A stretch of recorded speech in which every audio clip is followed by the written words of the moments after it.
Olá, hoje eu vim falar sobre o trabalho intitulado Análise Bioquímica de Linhagem de Arroz de Terras Altas sobre Déficit Hídrico. Meu nome é Yasmin Berkenbrock e eu faço parte da equipe juntamente com a Jocilene Pereira, o Alisson Silva, a Jéssica Ribeiro, a Flávia Botelho e a Heloísa dos Santos.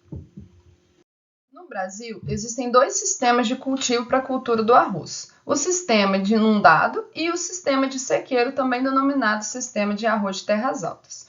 Então, o arroz de terras altas ele tem aumentado a sua importância dentro do sistema de produção de grãos, principalmente devido à preocupação, por questões ambientais e por questões de utilização de recurso hídrico. Só que um desafio que a gente encontra dentro do sistema de produção de sequeiro é devido à sua suscetibilidade a estresse hídrico. Então, o arroz ele foi originado de uma planta aquática e ele é uma planta extremamente sensível ao estresse por seca, principalmente durante a fase reprodutiva, durante a fase ali um pouco antes do florescimento.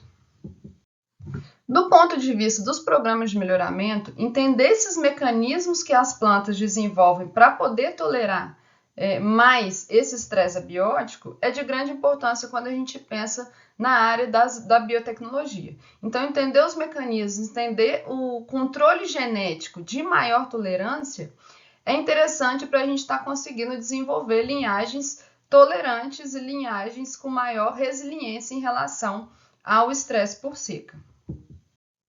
É importante mencionar que esse trabalho ele é uma etapa de um projeto ainda maior com o intuito de desenvolver essas linhagens tolerantes. Esse trabalho, então, essa etapa, ela teve por objetivo avaliar as respostas bioquímicas de linhagens de arroz de terras altas submetidas a diferentes condições hídricas. Quanto ao material e método, foi utilizado, então, 6 genótipos. 4 linhagens e 2 cultivares comerciais utilizadas como controle. Desses 6 genótipos, 3 genótipos foram divididos como tolerantes ao estresse hídrico e 3 genótipos suscetíveis ao estresse hídrico. Dentre esses, nós temos então a cultivar comercial Douradão, juntamente com a linhagem 2 e com a linhagem 8 como tolerantes, e a cultivar comercial BRS Soberana, juntamente com a linhagem 1 e com a linhagem 6, utilizados como suscetíveis. Então, esses genótipos eles foram previamente selecionados em uma etapa anterior, em que foi realizado, então, estresse hídrico simulado em laboratório, utilizando o PEG 6000, utilizando polietileno glicol. As 4 linhagens, juntamente com os 2 controles, eles foram semeados em casa de vegetação para simulação, então, do estresse hídrico. Para isso, foi utilizado um delineamento de blocos casualizados com 6 repetições, em esquema fatorial, em que foram avaliados, então, 6 genótipos em 3 diferentes condições hídricas. A primeira condição hídrica, ela utilizou 100% da capacidade de campo, ou seja, a capacidade de campo é quando toda a capacidade do solo em reter água, ela foi preenchida, ela está completa. Já utilizamos, então, o estresse intermediário, que ele é representativo de 60% do conteúdo de água quando se compara com a capacidade de campo, e o estresse severo, em que ele apresenta 45% do conteúdo de água comparado à capacidade de campo. O estresse ele foi, então, iniciado na fase conhecida como fase de emborrachamento, que é o estágio R2 da fase reprodutiva. Os níveis de estresse perduraram durante 14 dias, foi quando as plantas então voltaram a ser reidratadas para que pudessem completar o ciclo. Durante a condução do experimento foram realizadas então coletas de foliares da folha bandeira em 4 diferentes momentos relacionados ao estresse. Durante a coleta 1, que foi na fase vegetativa, durante o máximo perfilhamento das plantas. A coleta 2, que foi realizada 5 dias antes de iniciar o estresse. A coleta 3, que foi relacionado como o auge do estresse, onde aconteceu a coleta ali no 12º dia, depois que foi iniciado o estresse nas plantas. E a coleta 4, que já é na fase de reidratação, que a gente utilizou 10 dias após iniciar, então, a reidratação das plantas.